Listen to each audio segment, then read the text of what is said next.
Bismillahirrahmanirrahim. Assalamualaikum warahmatullahi wabarakatuh. Alhamdulillah, pada hari ini kita akan meneruskan lagi sesi kelas PDPR Pendidikan Islam tahun 3. Jadi sebelum itu, Ustaz nak minta kamu sediakan buku teks, buku aktiviti dan juga alat tulis. Sebelum kita mulakan kelas ini, Ustaz minta awak sediakan 3 barang itu, buku teks, buku aktiviti dan alat tulis. Jika belum ada, boleh pergi ambil sekarang sebelum kita memulakan kelas pada hari ini.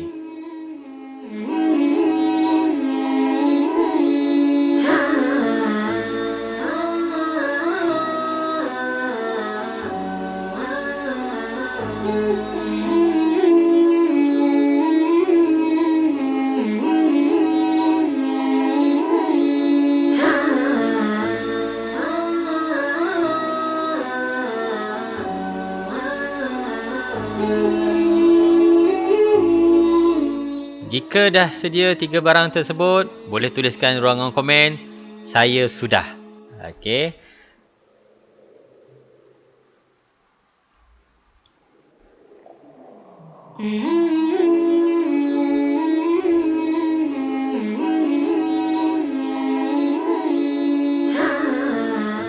Pastinya awak dah pun mengambil makanan tengah hari dan minum air dan sebagainya sebab kita nak mulakan kelas sebentar lagi.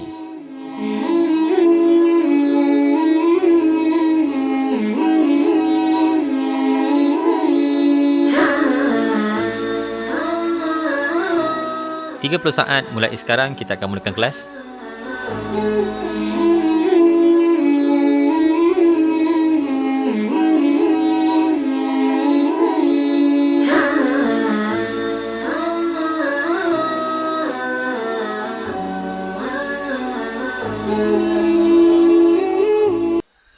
Bismillahirrahmanirrahim. Assalamualaikum warahmatullahi wabarakatuh. Apa khabar semua? Alhamdulillah, Ustaz doakan anda semua berada dalam keadaan sihat-sihat hendaknya. Dan selamat kembali semula belajar melalui kelas online. Baiklah, untuk hari ini kita akan teruskan lagi. Untuk subjek pendidikan Islam tahun 3, kita akan sambung pembelajaran kita sebelum ini. Yang sebelum cuti sekolah hari itu, kita dah belajar berkaitan tentang adab sebelum tidur. Masih ingat lagi? Kalau ingat lagi, bagus. Yang tak ingat tu, kena baca semula.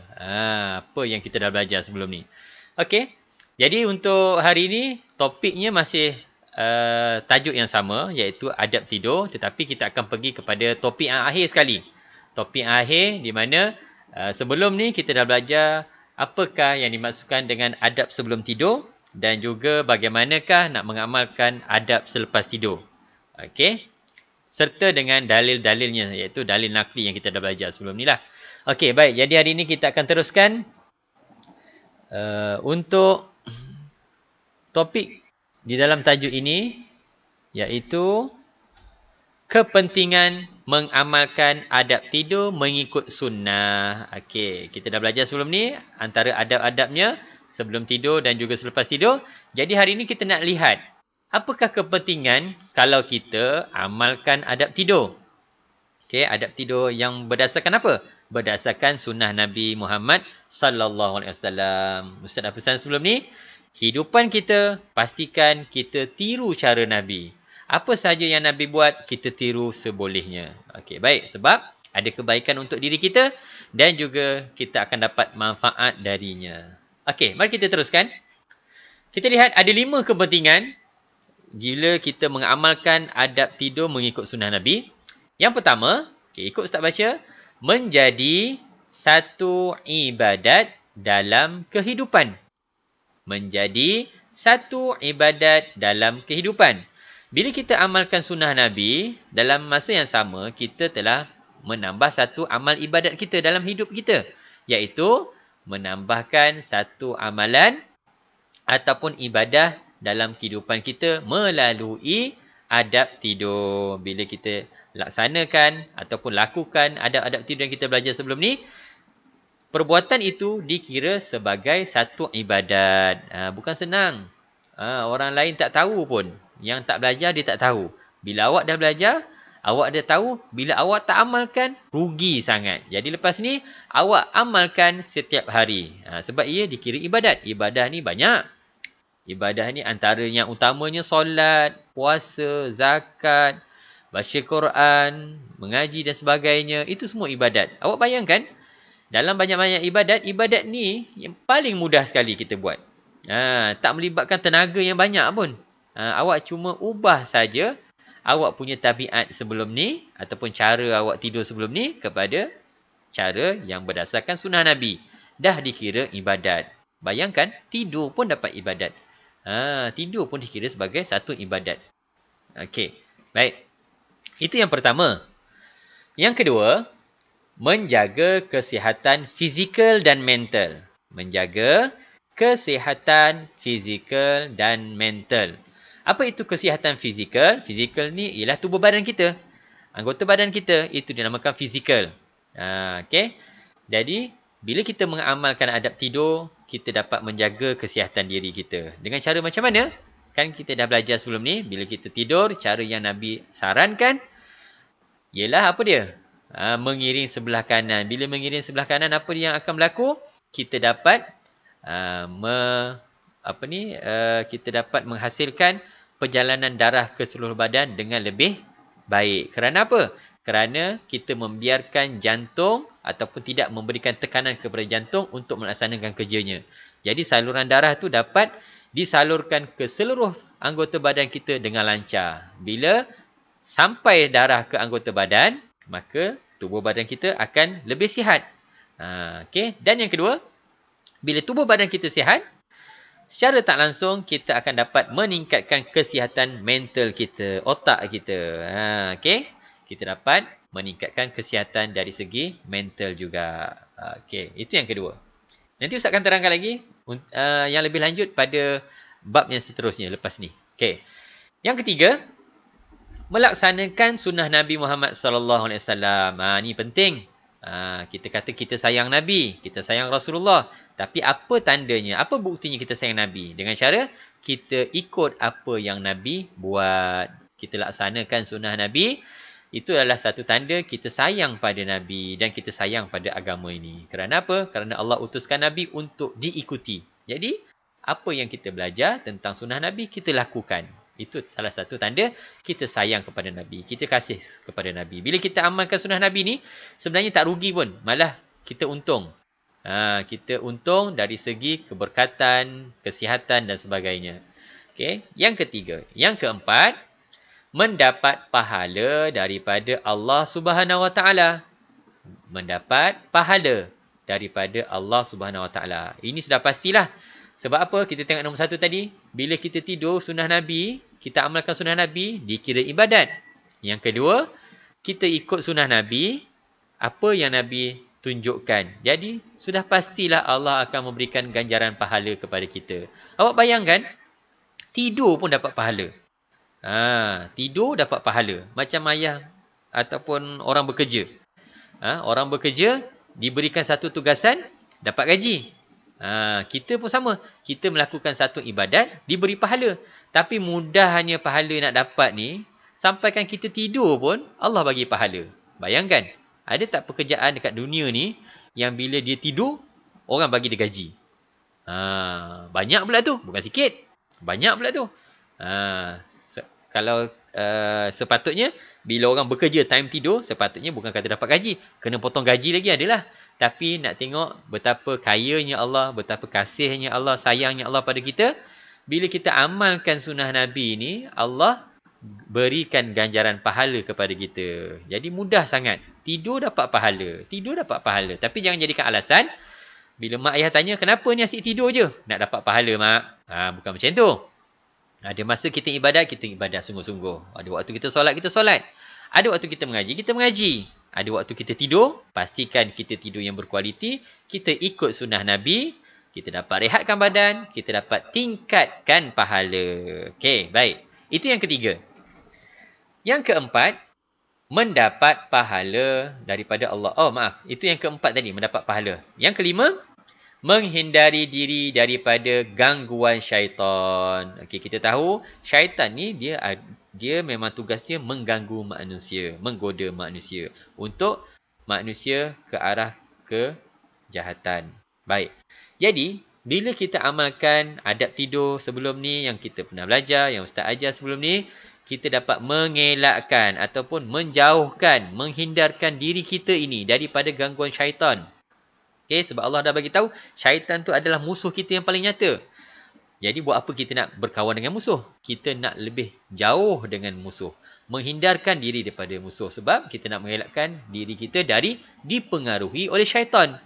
Syaitan kalau pengaruhi diri kita, kita akan melaksanakan perbuatan yang tak diperintahkan ataupun perbuatan yang salah.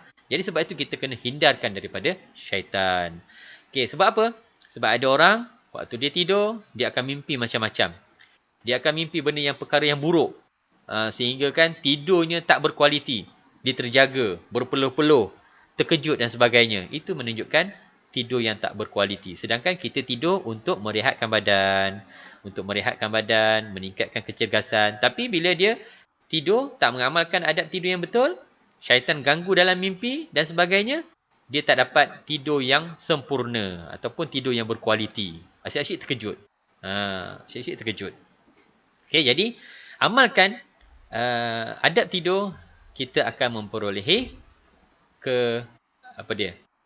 kita akan memperoleh keberkatan daripada Allah SWT dan juga kita dapat pastikan tidur kita tidur yang sempurna dan berkualiti. Okey, itu adalah 5 kepentingan mengamalkan adab tidur mengikut sunnah. Okey, boleh jelas? Kalau tak jelas, awak boleh type di ruangan komen, tanya apa yang tak jelas. Nanti Ustaz akan respon pada persoalan awak tu tadi. Okey. Seterusnya awak boleh tengok, sini ada situasi datuk dan cucu-cucunya. Cerita pasal apa? Nabil, elakkan tidur meniarap dan pakailah pakaian yang menutup aurat. Baik tu. Okey, baik, ini pesan atuk dia. Atuk dia pesan pada cucu dia, Nabil.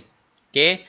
Waktu kita tidur, pastikan kita tak tidur meniarap. Meniarap tu macam mana? Awak tengok gambar ni. Dalam buku teks awak pun ada. Awak boleh tengok buku teks. Dalam ni Ustaz ambil daripada buku teks. Sebab Ustaz tak tunjukkan slideshow sebab nanti dia akan jadi slow. Dia akan delay. Okey. Jadi, ini adalah cara tidur yang tak betul. Yang salah. Tidur secara meniarap. Tidur secara meniarap tak bagus untuk kesihatan dan tak baik untuk tubuh badan. Okey. Yang kedua, pesan atuk dia apa dia? Pakailah pakaian yang menutup aurat. Kita tidur ni, kita pakailah pakaian yang menutup aurat. Sebab kita tak sedar kita tidur apa yang kita lakukan. Ada orang tidur ganas. Ada orang tidur malamnya atas katil. Bangun paginya, bawah katil. Ada orang tidur dalam bilik malam. Bangun-bangun pagi, tiba-tiba dekat dapur. Sebab tidur berjalan, mengigau. Kan? Jadi, untuk pastikan diri kita dipelihara, pastikan kita tidur dalam keadaan menutup aurat. Tapi aurat yang macam mana? Aurat sewaktu berada di rumah. Bukanlah bermakna yang perempuan tidur kena pakai tudung. Nanti ada pula nanti malam nanti tidur pakai telekung. Oh, saya nak tidur tutup aurat lah. Bukan macam tu. Itu tutup aurat untuk solat ataupun tutup aurat untuk keluar rumah. Ini kita tutup aurat di dalam rumah. Contohnya, perempuan tak pakai tudung pun tak apa. Sebab dalam keluarga kita, adik-beradik, ahli keluarga saja. Jadi tak aurat. Okey. Baik. Yang lelaki pun sama. Yang perempuan pun sama. Okey. Itulah dia 5 kepentingan mengamalkan adab tidur mengikut sunnah Nabi SAW. Jadi awak boleh amalkan mulai selepas inilah. Sepatutnya awak dah amalkan sebelum ni lagi sebab kita dah belajar lama dah. Okey. Ada tak amalkan? Rugi. Bila kita belajar satu ilmu, kita tak amalkan, itulah serugi-rugi perkara. Kita dah belajar. Sedangkan orang lain tak tahu. Orang yang tak belajar, dia tak tahu. Dia tahu dia tidur je. Waktu tidur, masuk bilik, tidur. Tapi kita dah belajar apa yang kita perlu buat sebelum tidur dan apa yang kita perlu buat bila bangun dari tidur. Okey? Baik. Okey, kalau tak faham boleh tanya pada ruangan komen. Kita teruskan pada topik yang berikutnya. Okey, topik yang berikut ni muka surat 125. Sebelahnya saja. Okey, awak boleh tengok dalam buku teks awak. Okey, mungkin ada yang pernah dengar, mungkin ada yang tak pernah dengar, mungkin ada yang tahu, mungkin ada yang tak tahu, ataupun mungkin ada yang pernah tengok orang lain buat. Okey, tapi dia tak tahu apa benda yang dia buat tu. Okey, jadi kita nak belajar hari ni. Okey, ini dinamakan qailulah. Cuba sebut. Qailulah. Sama-sama. Qailulah. Qailulah tu apa dia? Qailulah itu adalah tidur sekejap sebelum masuknya waktu zuhur. Tidur sekejap sebelum masuknya waktu zuhur. Okey, apa yang awak pernah highlight kat sini? Tidur sekejap. Ni penting. Tidur sekejap. Bila? Sebelum. Sebelum apa? Waktu zuhur. Ingatlah zuhur bukannya asar. Okey. Sebelum waktu zuhur, dia tidur sekejap. Itu dinamakan qailulah. Kenapa kita kena lakukan qailulah ni? Apa kelebihannya? Okay, kita tengok di bawah ni. Apakah kepentingan qailulah ni? Okey, dia terbagi kepada dua. Dia bagi segi mental dan juga fizikal. Kita tengok dulu dari segi mental. Okey, mental dari segi fikiran, akal dan sebagainya. Pertama, melalui qailulah ini dapat meningkatkan fungsi otak. Okey, yang ni meningkatkan fungsi otak. Otak kita berfungsi dengan baik untuk berfikir sesuatu perkara. Bila kita mengamalkan qailulah, otak kita dapat berfungsi dengan lebih baik lagi. Otak kita dapat berfungsi dengan lebih cekap dan lebih baik bila kita mengamalkan qailulah ni. Itu yang pertama. Dia dapat meningkatkan fungsi otak. Otak awak akan lebih berfungsi dengan baik. Yang kedua, mengukuhkan ingatan.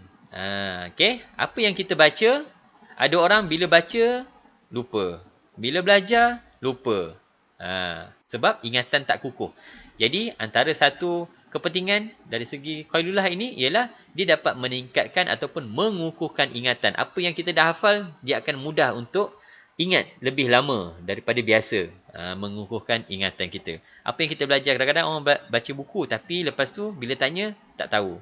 Kebanyakannya orang pergi sekolah. Murid-murid pergi sekolah. Belajar daripada pagi sampai petang. Balik rumah mak ayah tanya belajar apa? Tak ingat. Okey. Inilah dia kepentingan qailulah, mengukuhkan ingatan. Yang ketiga, menstabilkan emosi. Menstabilkan emosi. Emosi itu apa dia? Emosi itu perasaan kita lah. Emosi itu banyak. Ada suka, ada duka, ceria, gembira, marah dan sebagainya. Itu emosi manusia berbeza-beza. Dia ikut kepada situasi. Bila seorang itu gembira, emosi akan gembira. Dapat hadiah, emosi gembira. Bila diberikan musibah, dia akan berasa sedih. Itulah dinamakan emosi. Okey, bila awak amalkan qailulah, kita dapat sekurang-kurangnya menstabilkan emosi. Emosi kita tak tentu. Kejap-kejap marah, kejap-kejap menangis, kejap-kejap gembira. Nakkan lagi musim sekarang ni, kan? Semua orang terkurung dalam rumah. Lockdown. Jadi emosi tak stabil. Sebab sebelum ni, kita punya harian kita akan keluar rumah, jumpa kawan, main-main. Tapi kali ni tak boleh. Kawan pun tak keluar rumah, kita pun tak keluar rumah. Kita duduk dalam rumah. Dalam rumah, kalau rumah yang ada adik-beradik ramai, okeylah. Kalau dia sorang-sorang dalam rumah, dia akan rasa kesunyian dan sebagainya. Jadi emosi tak stabil. Bila kita amalkan qailulah ini, kita dapat menstabilkan emosi kita. Okey. Baik. Seterusnya, yang keempat, kita tengok. Menghilangkan tekanan. Tekanan ni apa dia? Stres lah, berfikir. Serabut. Otak asyik berfikir yang macam-macam. Jadi dia akan jadi tekanan. Tekanan. Kita dapat hilangkan tekanan. Yalah, dah bangun pagi. Macam-macam masalah kita lalui daripada pagi sampai tengah hari. Lepas tu, waktu tengah hari tu, kita akan jadi stres kalau kita tak rehat. Jadi, rehat dengan cara apa? Kita rehat dengan cara qailulah. Bila bangun nanti, kita akan dapat mengurangkan sedikit tekanan yang sebelumnya yang kita lalui. Okey. Yang seterusnya, meningkatkan kefahaman. Kefahaman. Kita dapat lebih faham dengan lebih mudah. Ada orang baca sekali tak faham. Baca 2 kali tak faham. Baca 3 kali tak faham, lalah dia berhenti baca. Tak boleh macam tu. Jadi bila kita merehatkan diri kita, kita dapat tidur yang sempurna, maka selepas itu kita bangun, kita akan lebih memahami apa yang kita fikirkan ataupun yang kita baca, kita belajar, kita akan mudah faham. Okey. Baik, itu kepentingan dari segi mental bila kita mengamalkan qailulah. Dari segi fizikal pula, kita tengok kotak hijau ni. Dari segi fizikal, pertama, mengumpul tenaga untuk keperluan harian. Bila kita amalkan qailulah ni, sebenarnya kita sedang mengumpul tenaga. Kumpul tenaga untuk nak digunakan selepasnya. Sebab ada waktu pagi, waktu siap, waktu petang, waktu malam. Ada banyak lagi.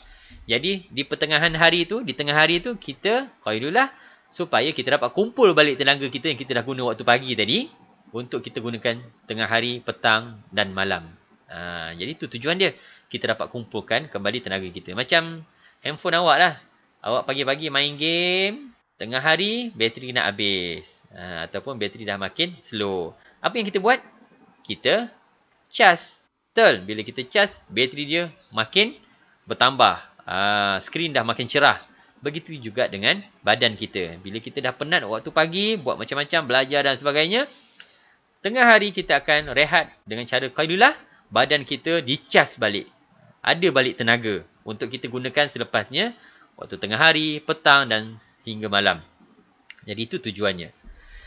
Yang kedua, membantu pertumbuhan otot yang kuat. Bila qailulah ni, kita dapat merehatkan badan kita dan badan kita dapat membina otot kita untuk menjadi lebih kuat. Okey. Bukannya kita berehat, badan kita akan jadi lemah. Sebaliknya, bila kita berehat, badan kita akan dapat meningkatkan pertumbuhan otot. Bukan pembinaan otot Jangan salah faham. Yang kata, pembinaan otot tu maksudnya badan saya akan jadi macam bodybuilder ke Ustaz? Bukan. Okey. Pertumbuhan otot. Ada kalanya otot kita mengalami masalah. Otot kita sakit dan sebagainya. Jadi kita rehat, regangkan badan kita. Dengan cara rehatkan badan, otot kita akan dapat memperbaiki dan meningkatkan pertumbuhan otot itu. Okey. Kalau nak meningkat pembinaan otot, awak kena pergi gym, angkat berat, angkat besi sebagainya. Baru otot awak naik jadi besar. Okey. Itu yang kedua. Yang ketiga, membantu meningkatkan produktiviti. Produktiviti ni apa dia? Hasil kerja kita. Katakan satu hari tu kita buat apa-apa projek, kita akan dapat meningkatkan produktiviti. Asalnya hasil kerja kita tu biasa-biasa saja. Tapi bila kita dah berehat waktu tengah hari, dah mengamalkan qailulah, selepas itu kita akan dapat menghasilkan produk yang lebih baik lagi, lebih banyak lagi penghasilannya. Itu meningkatkan produktiviti. Okey. Seterusnya yang keempat, meningkatkan sistem pertahanan badan, imuniti badan. Sekarang ni awak tahu, musim COVID ni, masing-masing memastikan diri kita berada dalam keadaan imuniti yang bagus. Sebab tu orang cucuk vaksin supaya dia nak pastikan badan dia imun terhadap penyakit ataupun virus COVID-19 tu. Bila badan imun kepada virus, maka virus itu dapat dikalahkan daripada menguasai diri manusia. Jadi, melalui qailulah juga, dia dapat meningkatkan sistem pertahanan badan kita. Dapat meningkatkan badan kita supaya lebih kuat untuk melawan virus. Sebab tu tak mudah demam. Ada orang sikit-sikit demam dan sebagainya. Okey. Itu yang keempat. Yang kelima dan terakhir sekali, ini yang paling penting sekali, memberikan tenaga untuk qiyamul lail. Apa itu qiyamul lail? Qiyamul lail itu ialah qiyam mendirikan al-lail malam. Mendirikan malam. Mendirikan malam dengan cara macam mana? Berdiri tengah malam ke? Tengok TV? Tengok bola? Bukan. Mendirikan malam dengan beribadah kepada Allah. Apa saja ibadah lah. Ibadah solat ke, ibadah baca Quran, zikir, berdoa ke dan sebagainya. Berdoa tu penting. Waktu qiyamul lail tu adalah antara doa yang mustajab. Yang maksudnya Allah akan perkenankan doa tu. Okey. Jadi tujuan qailulah ni adalah untuk kita mudah untuk berqiyamul lail pada malam harinya. Itu tujuan utamanya. Okey. Sebab ada orang sepanjang hari dia tak rehat. Bila dah tak rehat, badan dia penat, letih. Jadi, susah untuk dia bangun waktu malam. Jangan kata bangun waktu malam. Nak solat subuh pun susah. Sebab apa? Badan letih seharian bekerja, bermain dan sebagainya.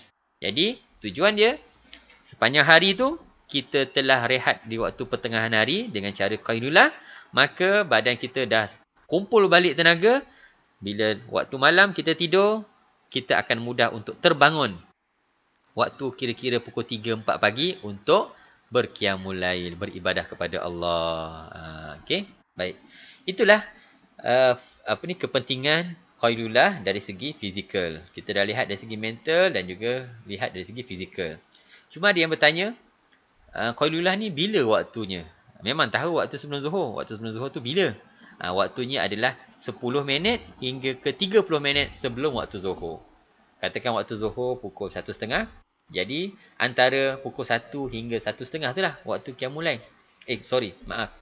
Waktu qailullah. Okey. Waktu qailullah tu. Awak tidur pukul 1, bangun pukul 1 suku ke. Dia tak perlu lama. Yang penting tidur tu berkualiti. Jangan lama-lama. Jangan pula mak awak tanya, nak pergi mana ni bang? Nak pergi tidur. Hai, baru pukul 9. Ni qailullah mak. Bukan. Jangan macam tu. Qailullah apa tu? Daripada pukul 9 sampai zuhur. Lama sangat tu. Okey. Jadi, tujuan qailullah ni untuk meningkatkan ataupun mengembalikan tenaga kita yang dah kita gunakan. Sebab apa? Kita dah bangun sebelum subuh lagi. Kita dah buat kerja dan sebagainya. Ada orang tolong mak ayah dan sebagainya kat rumah. Tapi jangan awak kata, saya okey je Ustaz tengah hari sampai petang. Tak ada pun penat. Memanglah tak awak okey. Awak bangun pukul 12.30. Awak bangun 12.30. Bangun lambat. Dah penat tidur daripada malam tadi sampai pagi awak sambung. Memanglah awak tenaga. Okay. Yang tu tak bagus. Itu tak bagus. Okay. Yang bagusnya bangun sebelum subuh. Solat subuh, mengaji, mulakan hari kita dengan membaca Al-Quran. Kemudian baru lakukan perbuatan yang lain. Belajar ke, tengok TV ke apa, semualah. Tolong mak ayah ke. Jadi pastikan kita bangun awal pagi. Okay. Boleh? Jadi kalau tak faham, tak jelas, boleh tulis soalan di ruangan komen. Nanti Ustaz akan respon pada soalan awak. Okey, seterusnya Ustaz nak minta awak sediakan ataupun keluarkan buku aktiviti. Kita akan terus buat latihan terus pada kali ini. Ustaz akan terangkan, Ustaz akan bagi masa awak menjawab. Jadi, selesai kelas ni, awak berjaya menjawab selesai, dah selesai dah untuk subjek ni. Awak boleh tumpukan pada subjek yang lain pula. Jadi, kerja awak tak bertangguh lah. Okey, dan tak perlulah awak nak pergi tanya mak ayah awak sebab mak ayah awak ada kerja lain lagi. Jadi Ustaz akan terangkan, awak terus buat. Boleh Okey, kita terus dah sedia. Kita boleh ambil alat tulis dan juga buku aktiviti. Okey. Awak boleh buka muka surat 120, 121 dan 122. Muka surat 120 ni ada yang dah buat. Tapi mungkin ada yang tak buat. Jadi Ustaz akan terangkan baliklah 120, 121 ni. Okey, yang penting sebenarnya kita belajar tajuk muka surat 122 untuk latihan ni. Tapi tak apa, Ustaz akan terangkan untuk mereka yang tak belajar lagi ataupun mereka yang tak buat lagi latihan ni. Okey, tengok muka surat 120. Muka surat 120. Arah dia, pilih dan suai. Dalam bahasa mudahnya, dia suruh awak gariskan lah. Gariskan mana jawapan yang sesuai. Ada dua situasi, tengok gambar ni.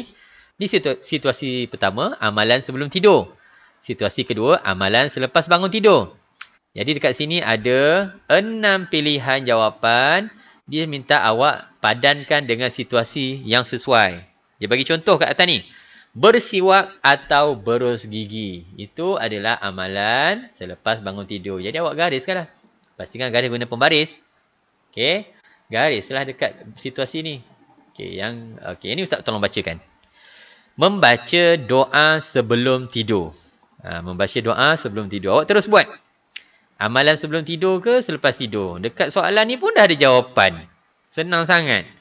Okey, gariskan saja. Mana amalan ni? Membaca doa sebelum tidur. Dah ada tahu dah jawapan di mana kan?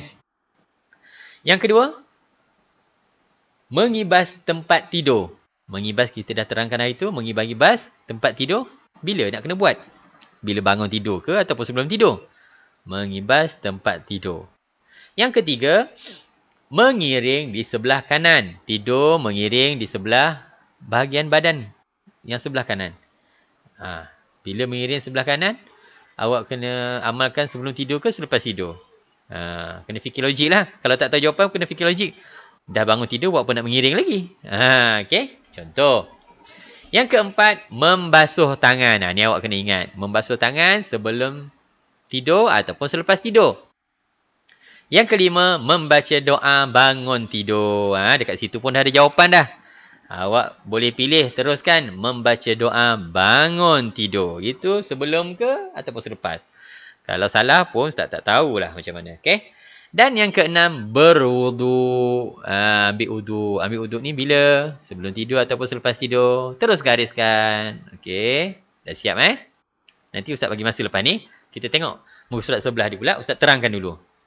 Okey, muka surat 121 mudah. Ini latihan menulis sebenarnya. Sebab awak dah lama sangat cuti. Dah lama sangat tak pegang pensil. Tantang pensil pun tak tahu letak mana. Betul? Okey. Cari balik pensil awak. Okey. Muka surat 121. Apa arahan dia? Tulis semula dan baca. Dia suruh awak tulis. Ni, tulis semula. Salin saja. Daripada kotak ni, awak salin kat sini. Kotak sini, awak salin kat bawah. Ni apa dia? Ini adalah dalil nakli. Dalil nakli, adab tidur. Daripada sini. Salin saja kat bawah. Kan dah ada. Qala Rasulullah SAW. Ni dah ada. Sambung. Pastikan tulisan awak cantik dah kemas lah. Supaya muat je garisan ni. Jangan sampai keluar-keluar daripada kotak ni. Okey.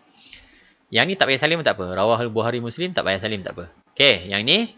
Maksudnya. Sabda Rasulullah SAW. Apabila engkau hendak tidur. Ni salin kat bawah ni. Ini maksudnya. Salin kat bawah ni. Ini pun sama. Salin cantik-cantik. Supaya muat-muat saja kotak ni. Ini latihan menyalin sajalah. Awak tak perlu fikir apa. Awak cuma perlu baca. Dan juga salin. Okey. Jadi muka surat 122. Ni yang kita boleh belajar hari ni. Topik yang terakhir kita belajar hari ni. Untuk tajuk ni. Dia suruh awak buat apa? Kenal pasti dan tulis. Awak kenal pasti. Dekat sini ada gambar 8 batang pensil. Di mana dalam pensil tu ada jawapannya. Tapi bukan semua jawapan. Dia suruh awak cari. Apa dia? Kepentingan mengamalkan adab tidur. Awak hanya perlu cari apakah kepentingan mengamalkan adab tidur saja. Yang berkaitan dengan kepentingan mengamalkan adab tidur. Yang tak berkaitan, jangan pilih. Okey, awak baca semua. Lepas tu, kalau rasa itu kepentingan, itu jawapan yang betul, awak salin di bawah ni. Nombor 1. Sampailah nombor 5 kat sini. Takkan awak tak ingat, kita baru je belajar tadi. Okey, ada jawapan. Jawapan pun ada kat sini dah. Baca, kemudian tuliskan jawapan. Kalau tak ingat, boleh back balik video tadi yang kita belajar tadi tu. Okey. Rasanya tak mustahil awak tak ingat sebab baru saja belajar. Tak sampai 2 minit pun. Okey, baik. Jadi sekarang ni Ustaz tinggalkan awak sekejap untuk awak buat latihan ni dan pastikan awak siapkan jawapan untuk ketiga-tiga muka surat ni. Okey, dalam waktu yang sekarang ni juga. Sebab apa? Lepas ni ada subjek lain, awak dah boleh ready untuk subjek tu. Jadi tak adalah kejawab bertindih-tindih. Nanti agama tak siap, ada subjek baru. Subjek baru ada latihan lagi. Pun tak siap. Last-last bertimbun-timbun kerja, semua awak tak buat. Okey, baik Okey, Ustaz bagi masa nanti awak siapkan muka surat 120 hingga 122. Boleh ambil pensil, boleh mulakan menjawab. Okey, boleh mulakan menjawab soalan.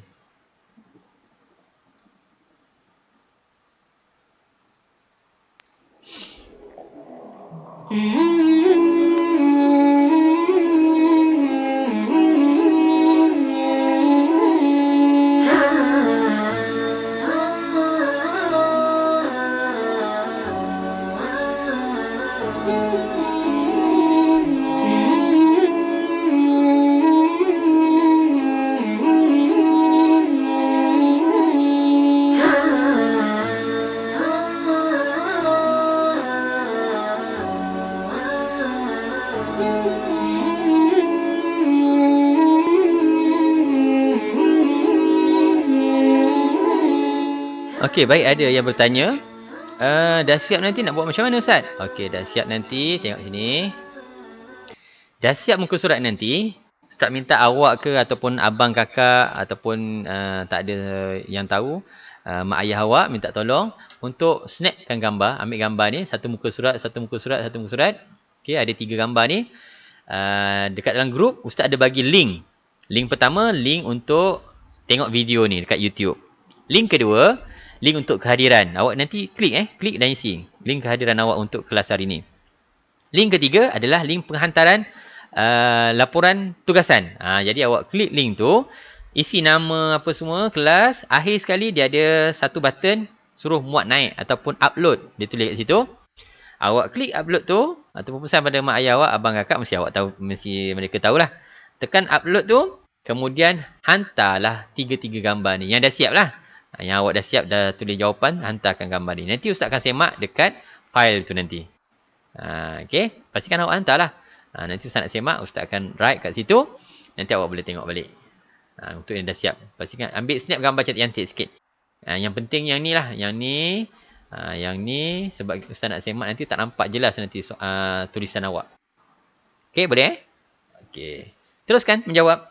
Muka surat 120. Maksudnya 120 dah boleh siap. Okey, boleh tengok muka surat 121.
Okey, dah siap muka surat 120, boleh teruskan dengan muka surat 121. Pastikan awak tulis kemas, cantik dan pastikan muat dalam kotak tu. Okey.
Okey, yang dah siap muka surat 120, boleh tulis ruangan komen, saya dah siap.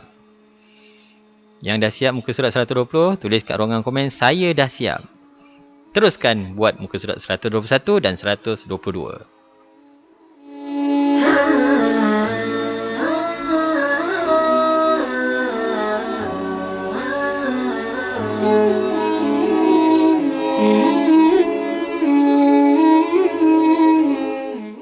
Okey, ada yang dah siap muka surat 121 juga.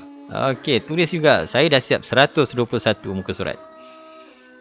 Bukan 121 muka surat. Muka surat ke 121.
Okey, baiklah. Ustaz akan tinggalkan awak dekat sini untuk awak teruskan siapkan kerja latihan tu.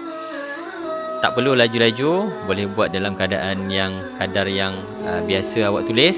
Tak perlu awak nak cepat siap.